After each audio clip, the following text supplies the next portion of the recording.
Venezuela's most prominent opposition leader, Maria Corina Machado, has vowed to continue her struggle to free the country from years of obscene corruption, brutal dictatorship, and despair, as she was awarded the Nobel Peace Prize at a ceremony in Norway's capital, Oslo.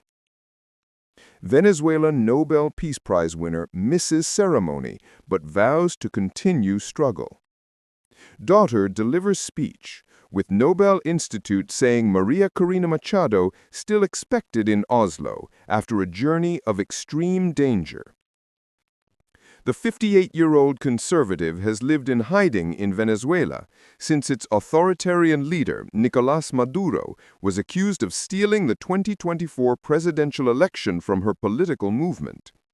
Despite fevered speculation that she would make a dramatic appearance at Wednesday's event, having somehow slipped out of Venezuela, Machado was not present, although she was expected to arrive in Oslo in the coming hours.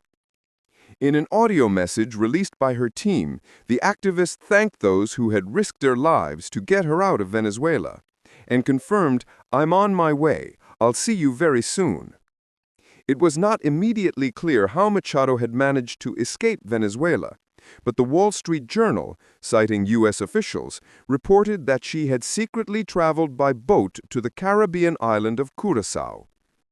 Latin American leaders and celebrities, including the right-wing presidents of Argentina, Ecuador, Panama, and Paraguay, Javier Milei, Daniel Noboa, José Raúl Mulino, and Santiago Peña, traveled to Oslo to offer Machado their support as her movement continued its crusade to force Maduro from power.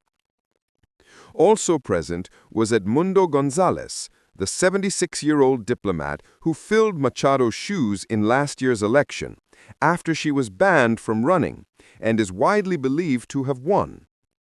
González was forced into exile in Spain by Maduro's post-election crackdown.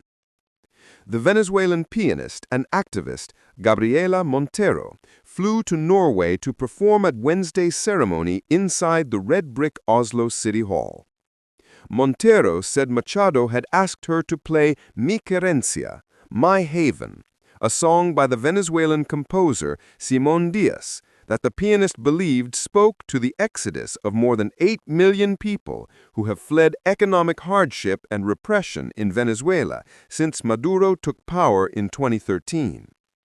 The song is about coming home, Montero said before the ceremony.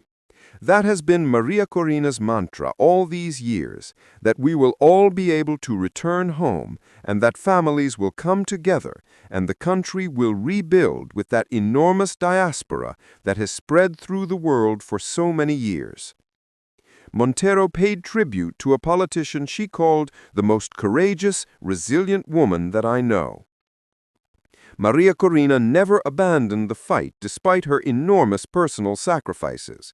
She always kept the goal in sight, which has been to liberate a country that she loves and that she has given her life up for, the musician said. Addressing the audience, Frieden celebrated Machado's tireless work promoting democratic rights for the people of Venezuela and for her struggle to achieve a peaceful and just transition from dictatorship to democracy. Standing next to a portrait of Machado, Frieden sent a direct message to Maduro. You should accept the election results and step down, because that is the will of the Venezuelan people. Let a new age dawn. The Nobel ceremony coincides with one of the most dramatic and uncertain moments in Venezuela's turbulent recent history. Since August, Donald Trump has ordered a massive naval deployment in the Caribbean Sea and a series of deadly strikes on alleged narco boats off Venezuela's northern coast. On Tuesday, 2 U.S. fighter jets flew within less than 80 kilometers of Venezuela's second-largest city, Maracaibo, in a show of force.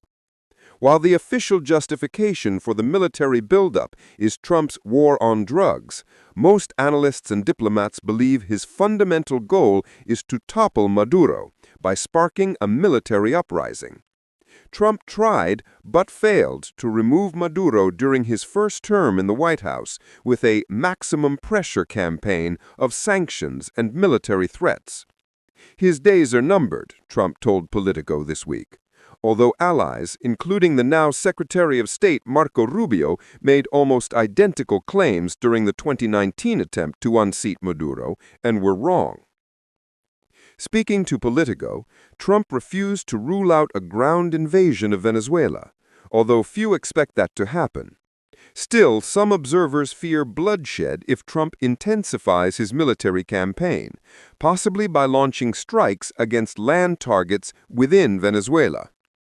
Celso Armin, the chief foreign policy advisor to Brazil's left-wing president, Luiz Inácio Lula da Silva, told The Guardian that a U.S. attack could create a Vietnam-style war zone.